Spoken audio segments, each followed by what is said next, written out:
আমাদের ব্যত্যয় ঘটিলে।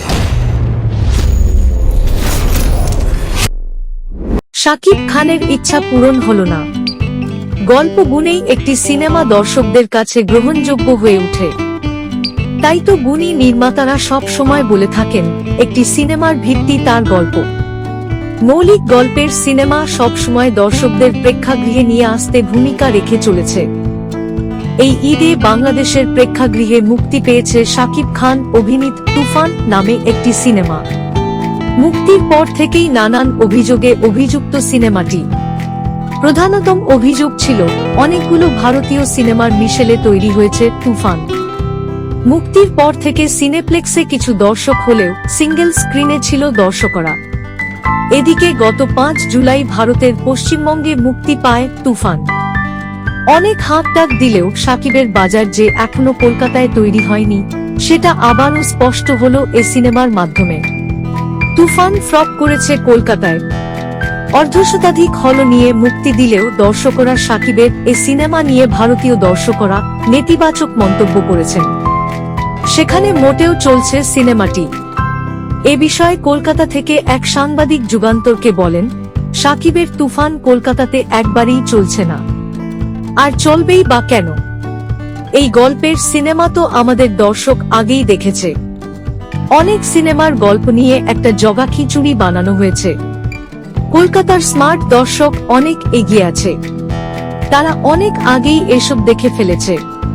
তাছাড়া শাকিবের বাজার নেই কলকাতায়। শাকিবের সিনেমা দর্শক দেখতে চায় না। এর আগেও শাকিবের অন্য সিনেমাগুলো কলকাতায় মুক্তি দিলেও সেগুলো সেভাবে চলেনি।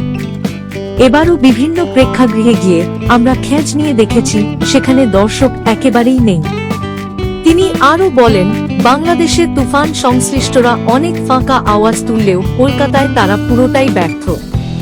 প্রথম 2 দিন সিনেমা হল ফাঁকা।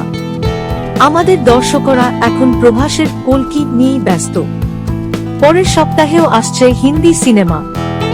সুতরাং আগামী সপ্তাহে যে তুফান একেবারেই বিলীন হয়ে যাবে, সেটা স্পষ্টই বোঝা যায়।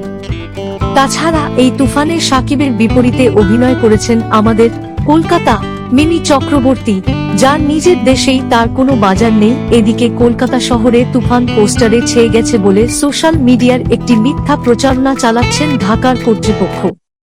এ বিষয়ে কলকাতার সেই সাংবাদিক বলেন, তুফানের পোস্টার কোথাও নেই।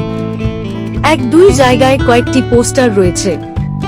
এটা দিয়ে তো গোটা কলকাতা বোঝায় না।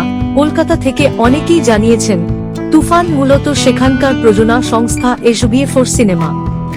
আইনি জটিলতা এড়াতে ও ঢাকার বাজার ধরতে বাংলাদেশি প্রযোজনা সংস্থার নাম দিয়ে এটা বাংলাদেশে মুক্তি দেওয়া হয়েছে।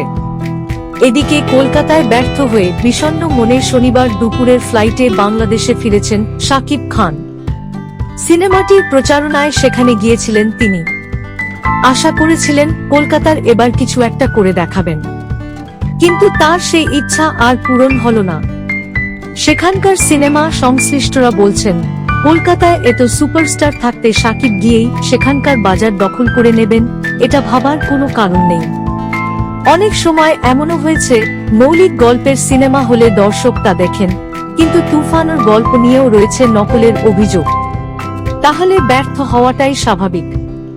সবচেয়ে বড় কথা, এ ধরনের গল্প এখানকার দর্শকরা আগেই দেখে ফেলেছেন। প্রসঙ্গত, একজন গ্যাংস্টারের গল্প নিয়ে তৈরি হয়েছে এ সিনেমা।